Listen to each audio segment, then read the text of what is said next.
بے شک اللہ تعالیٰ مصیبتیں ڈال کر ایمان والوں کا امتحان کرتا ہے، جس طرح سونے چاندی کا امتحان آگ پر ہوتا ہے۔ انبیاء علیہ السلام پر سب سے زیادہ بلاؤں کی شدت رہی اور اس کے بعد اولیاء کرام رحمۃ اللہ علیہ پر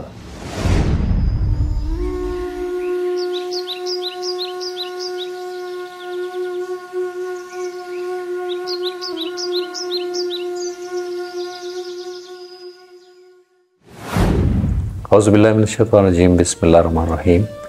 ناظرین، دیدار بخش کلاں حضرت سلطان بہو سرکار دی ہے بک کے اور اج دا پارٹ 7 اور چیپٹر 2 یہ ساڈا آخری پارٹ ہے اس کتاب دا، اور اس تو بعد اسی اگلی کتاب شروع کریں گے اور تاڈے تک اسی سلطان صاحب دی کتاب دے وچ لفظ بلفظ جو بادشاہ صاحب نے اپنا کلام پیش کیتا اور تاڈے تک اسی پہنچاواں گے جڑا اج تک لوکاں تک اصل گل نہیں پہنچی۔ اج بسم اللہ کرنے آ یہ پارٹ 7 اور چیپٹر 2۔ حضرت سلطان محمد باہو رحمۃ اللہ علیہ فرماندے نے، آپ اپنی کتاب دے وچ حدیث کوٹ کردے نے، بے شک اللہ تعالیٰ مصیبتیں ڈال کر ایمان والوں کا امتحان کرتا ہے، جس طرح سونے چاندی کا امتحان آگ پر ہوتا ہے۔ جس طرح سونے چاندی کا امتحان آگ پر ہوتا ہے۔ ارشاد نبوی صلی اللہ علیہ وآلہ وسلم ہے، میری امت پر ایسا زمانہ بھی آئے گا کہ وہ مساجد میں نمازیں بھی پڑھتے ہوں گے اور تلاوت قرآن مجید بھی کریں گے، مگر ان کے دل ایمان سے خالی ہوں گے۔ ارشاد خداوندی ہے، نماز کے قریب مت جاؤ جب تم نشے کی حالت میں ہو، بس مومن مسلم وہ ہے جو ہر لحظہ اور ہر مصیبت میں خدا کا شاکر اور صابر ہوتا ہے۔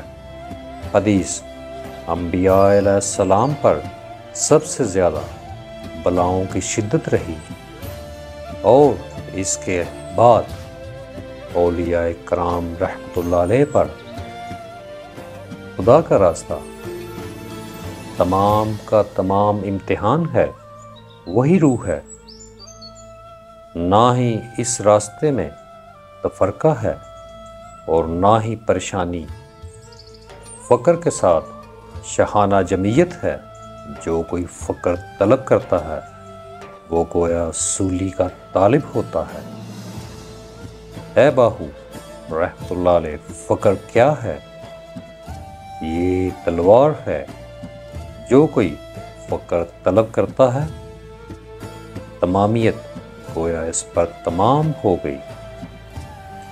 جی ناظرین، شکر الحمدللہ، اج ساڈا دیدار بخش کلاں دی یہ بک کمپلیٹ ہوئی۔ میں تہاڈا بڑا مشکور ہاں کہ تسی اس چینل نو بڑی محبت نال، بڑے شوق نال، بڑی لگن نال اینو دیکھدے ہو اور اگے شیئر کرتے ہو، کمنٹس کرتے ہو۔ بڑی محبت، بہت شکریہ۔ خوش رہو، جیندے بستے رہو۔ اللہ حافظ۔